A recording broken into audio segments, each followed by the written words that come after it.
Welcome to the Pacific Research Institute podcast. I'm your host, Romina Ichon. In this episode, Tim and I, PRI's Director of Communications, sat down with John Kabateck, founder of Kabateck Strategies, to discuss PRI's newly released business survey. Sacramento insiders know John Kabateck as a tireless champion of economic growth in the state, especially his efforts to support small business. What makes PRI's business survey unique is that we focused on those businesses that California politicians covet, the kinds of industries they are always trying to lure with big incentive packages. What are these businesses? Well, you can easily guess. Tech, biotech, clean manufacturing, environmental services, and so on. But are these incentives working? Despite them all, California continues to see a steady stream of businesses leave the state. Our survey brings some surprising and some not so surprising responses from over 200 companies. Thanks for joining us. Well, John Kabateck, welcome to PRI's podcast. We're here at Ambrosia Cafe in Sacramento, which is probably, for Capital insiders, probably have lunch here more often than just about any other space. And we're talking about PRI's new survey that we just commissioned and put out of 200 business executives in fields that are highly coveted by the legislature. And really, we wanted to find out why they aren't coming to the Golden State. So now that you've had a chance to review the survey results, what's your major takeaway? First of all, thank you so much for having me. It's great to be here. It's great to represent NFIB, the leading small business organization here in the Golden State and nationally. It's great to be here having caffeine with you today. I always need that. And I really appreciate the great work that Pacific Research Institute does. Wonderful studies, information, and just making sure that you are regularly taking the pulse of Californians. So we're grateful to you, including small business owners. We really appreciated the study that you did. Very impressive. At the same time, kind of disheartening, but information that sadly we come to expect, but unfortunately we see in clear as day as within your study. And I think probably the main takeaway that we have from the study you've done is that California policymakers must do everything they can to be in touch with Main Street, because a competitive Main Street is a competitive California economy, is a competitive national economy. People say when California sneezes, the rest of the country catches a cold. Well, if California is also healthy, the rest of the country will remain healthy. And I know that sounds a little California-centric, but at the same time, that's probably the big takeaway is as we look at this, we realize companies are looking and giving second thought, sometimes third or fourth thought to wanting to stay here, and with good reason. The tax, regulatory, lawsuit, climate, and many other things make it very challenging. I think the bottom line as we look at this takeaway with your study is our policymakers hopefully will read it and take note that they need to do everything they can to be more competitive. That starts with mom and pops on Main Street. You know, we see in this town all the time, lawmakers will say that clean tech or sharing economy or R&D or manufacturing or energy, industries like these are highly desired for California. And they'll introduce bills in some cases offering incentives,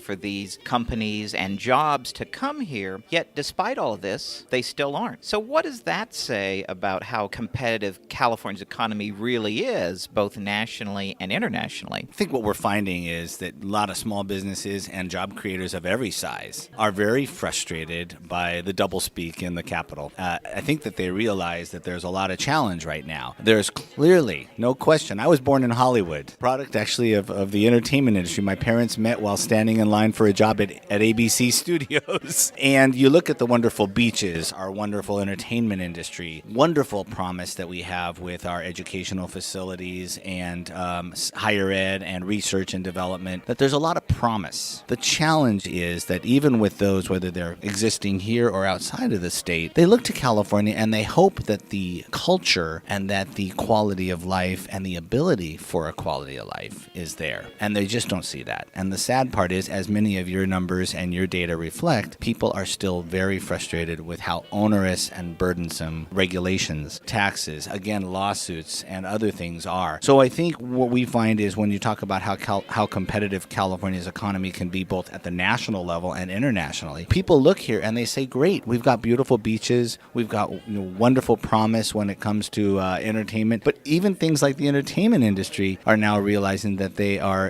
escaping to other states and countries where they can do it at a cheaper cost in terms of production. So we just need to make sure that we are not just providing giving a small tax credit here or a small little break here. We need to first do no harm, and that is stop the bleeding in terms of what small businesses are feeling, the pain every day of uncertainty. So let's go through some of the results in detail. As mentioned, regulations and taxes rank high, as one might expect. 71% of the executives we surveyed said that labor laws and regulations played a factor in their California location decisions. What are your members telling you about how California taxes and regulations are affecting their ability to grow and prosper? Well, they're telling us they're just downright frightened. I think they realize that there's just, even in an election year, you would think elected officials might be a little bit more tempered with their proposals. But taking taxes, for example, I don't think you'll find many small business owners who don't believe in paying the right level of taxes,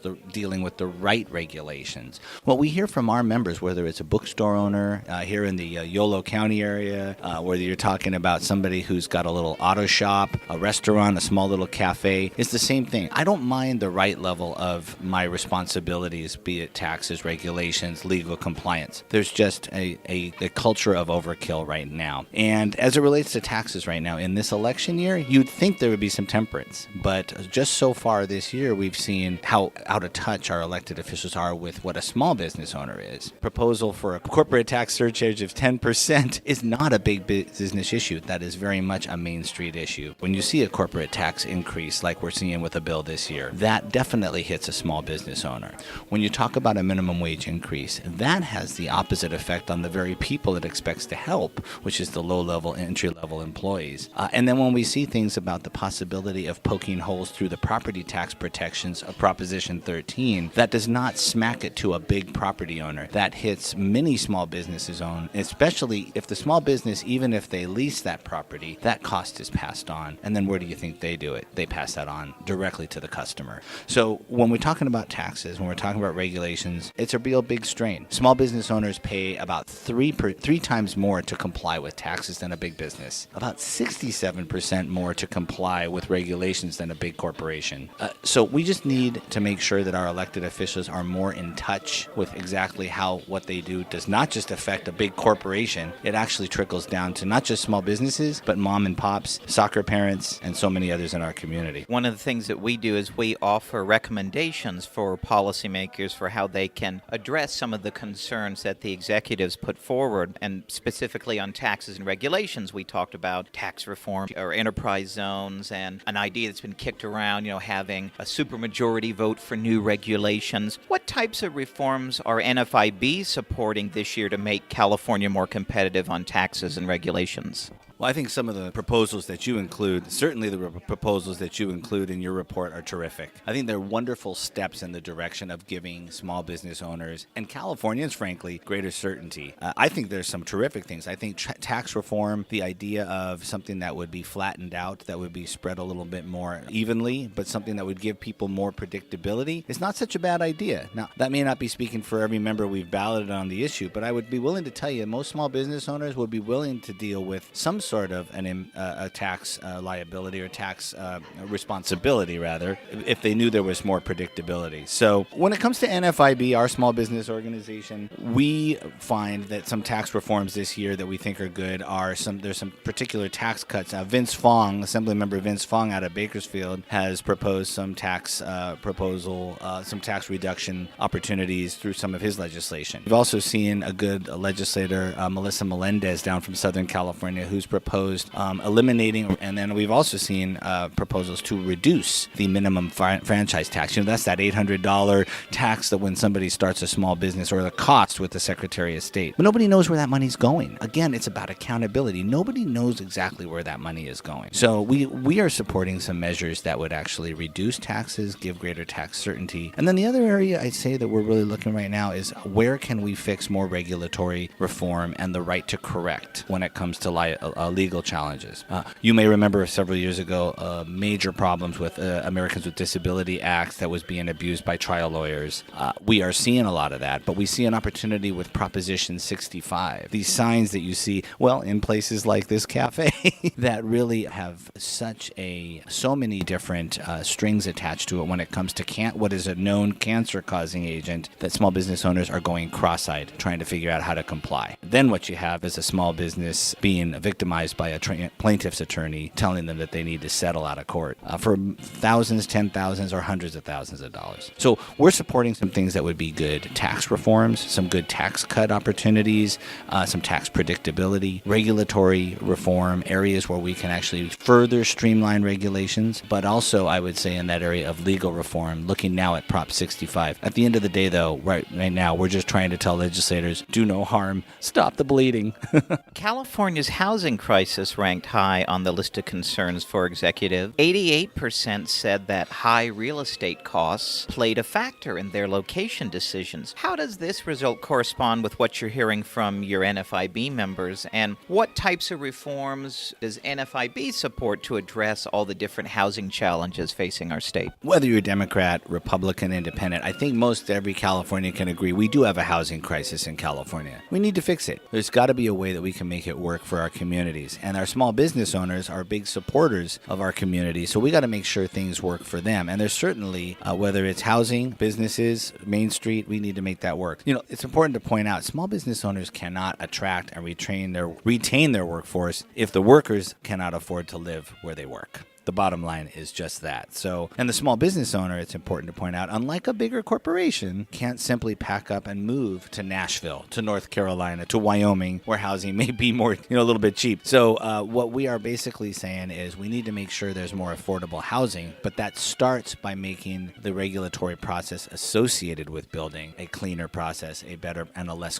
costly process. California Environmental Quality Act, perfect example. There have been some efforts to reform, but that is still onerous. It is still lengthy. It is still extraordinarily costly, where builders and developers and just communities are waiting for things to be created. And we're not just talking about big buildings. We're talking about nonprofit centers. We're talking about community arenas like the one in Sacramento, where they actually did find a way to kind of streamline the process. Well, frankly, we shouldn't be picking winners and losers when it comes to housing affordability and housing and speeding up the process and clarifying the process for development. We ought to be making that work for every California community. So I think reforming the CEQA process, the Environmental Quality Act, I think creating a way to make housing costs more affordable. And then as you're looking at even things like real estate, we need to make sure that we're making it possible for real estate professionals to be more successful. Creating an additional fee on real estate forms for homeowners, for companies, is just another way to drive people out. Education, not surprisingly, was also a key concern for executives. 63% said that education quality played a role in their location decisions. But what's interesting is that they were concerned both about their ability to attract a skilled workforce, but also that their employees would have good schools for their children. What types of reforms are NFIB supporting to ensure that,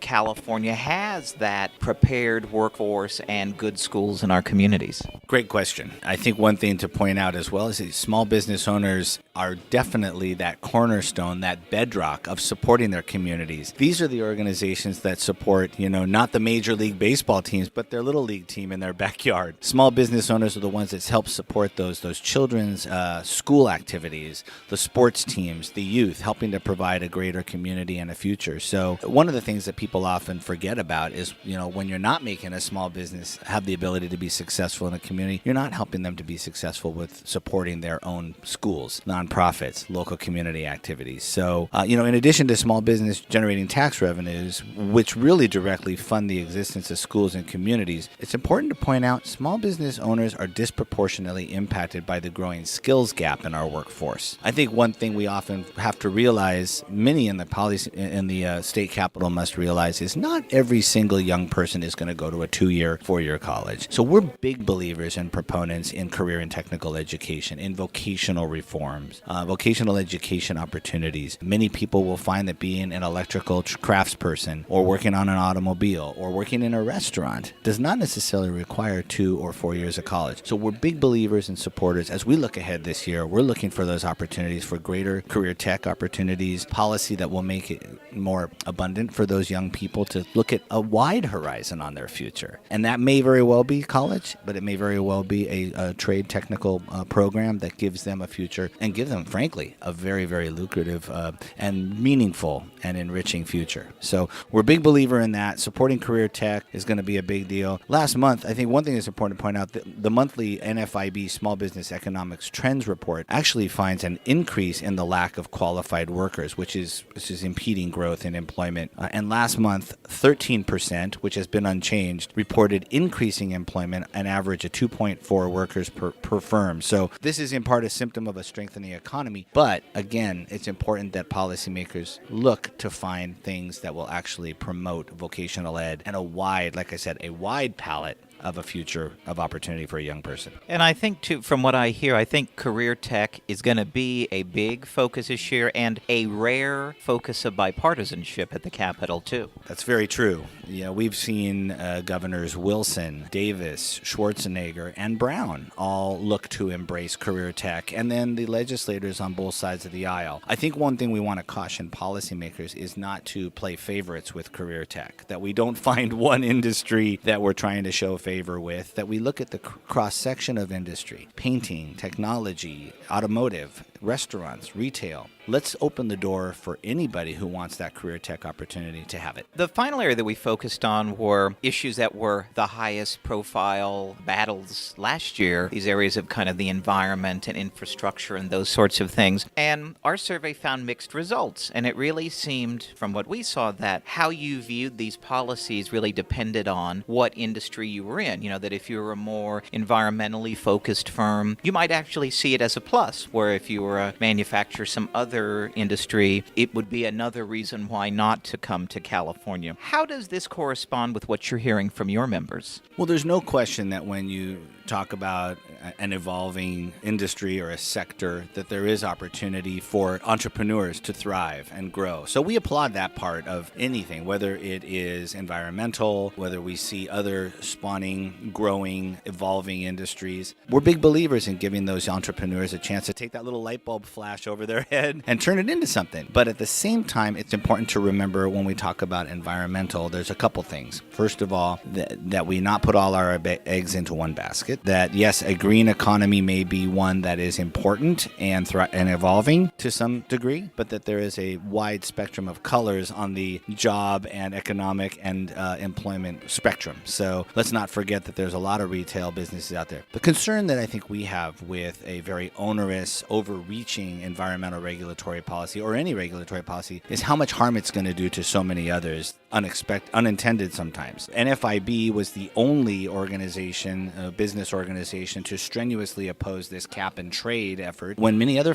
business organizations were lending their support, because we heard from small business owners that those kinds of costs, even though a formula such as cap and trade, which opens this market for purchasing emissions amongst others, may benefit some, for small business owners, they ultimately see a tax on the horizon. They ultimately see new costs, new regulations. So it wasn't surprising to us, but we made sure that we stood firm when Main Street said, look, new environmental policies are going to hurt us. We heard loud and clear. NFIB has a couple things. First of all, second only to healthcare, the rising cost of energy for small businesses has been the second concern, only next to healthcare in terms of the real concern amongst your average NFIB small business owner. And yet, we also found with a number of our studies that 45% of small business owners are taking some measure to make their businesses more energy efficient. So what does that tell you? In addition to some of the great feedback we have in the PRI study is that small business owners, again, doing what they can to try and be more energy efficient, but they're finding that the overkill of regulation, environmental regulation, does not help them create jobs, does not help them to grow.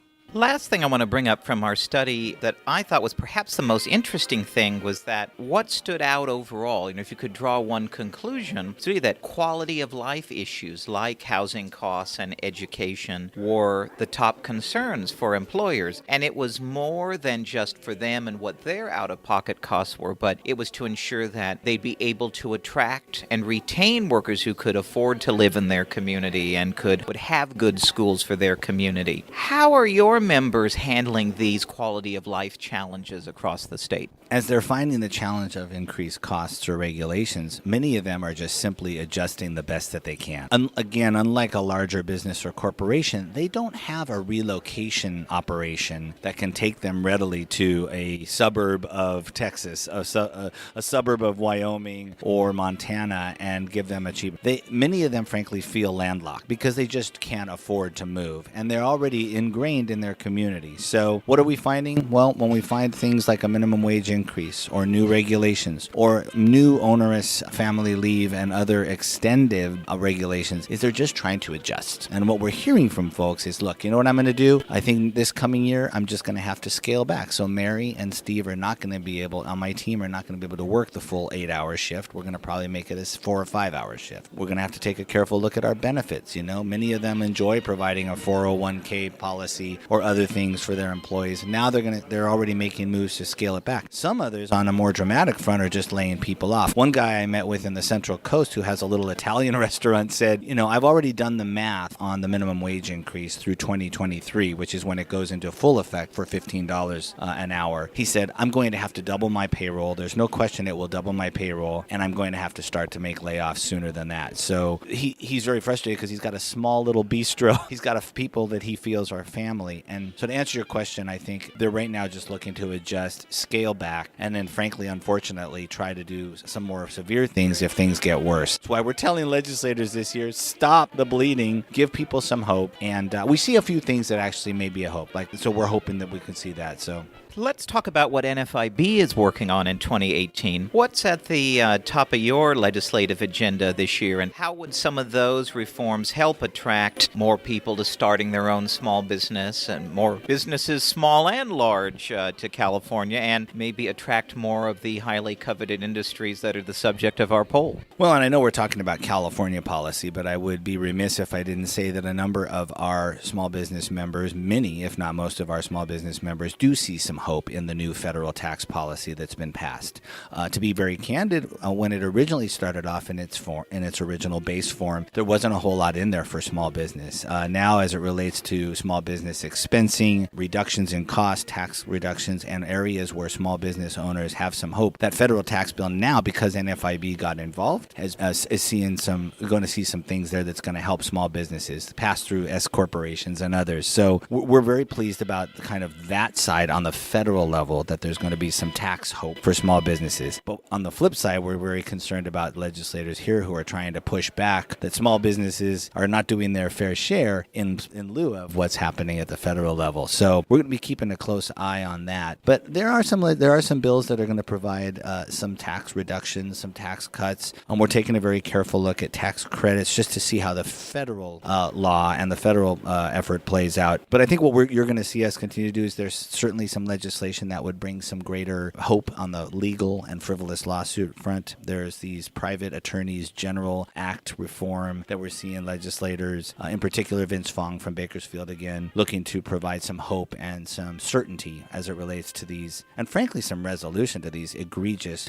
PAGA lawsuits that are shaking down small businesses. And then finally, I would say, again, we are hopeful that there will be some continued corrective action periods on the legal front and some additional regulatory reform. We're seeing a lot of bills in spot form, which, is kind of like that they put these things in with a temporary, not a whole lot of meat. But we're hopeful that we can get in there and talk to some legislators about doing a better job of streamlining or updating or bringing into light greater clarity on regulations and requirements for small businesses. So I think those are a few areas we're going to see some continued hope, and we'll go from there. So if our listeners want to follow your work and what NFIB is doing, where can they go to learn more more and follow along at home. Well, thank you again. Really appreciate the good work PRI is doing. We think that this study is a great step in the direction of giving people clarity on why businesses are really giving California a careful look and even thinking about elsewhere because of their frustration. But at the same time, I think what you put in there is you're also an organization of hope and direction and ideas. And so we really like the direction of some thoughts you have there, and we look forward to working with you. Anybody who wants to work and get more involved and have that small business voice, NFIB is the organization to be a part of. And again, we're very pleased to have about 22,000 members in California, about 325,000 nationwide. But there's no reason, as one of our members said, that we shouldn't be 250,000 strong in California to really show our ability. So we encourage any small business owner to be a part. It'll help them be more successful. And we encourage them to check us out at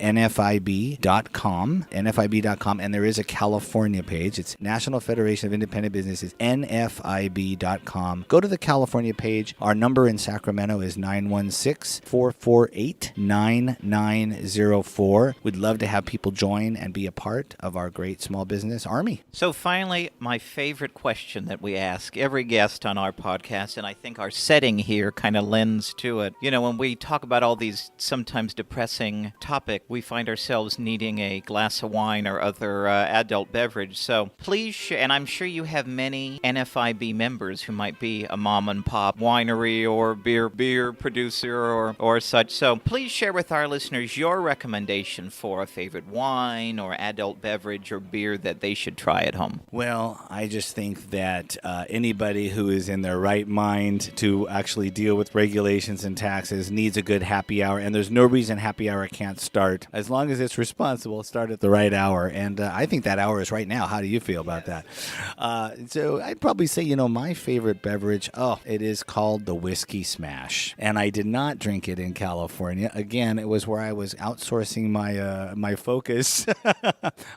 We do have some wonderful members with restaurants and bars and locations here throughout the Golden State. This one I actually had at a place called Commander's Palace in New Orleans, and it was the Whiskey Smash. You basically take a glass, you crush up a little ice, you muddle some mint, you put a little bit of honey or sweet syrup in there, and simple syrup, and then you put a lot of bit of some Maker's Mark in there, and a little bit of lime, and so it's almost probably like a New Orleans mojito, but oh man, I think I'm wanting one right now. How about you?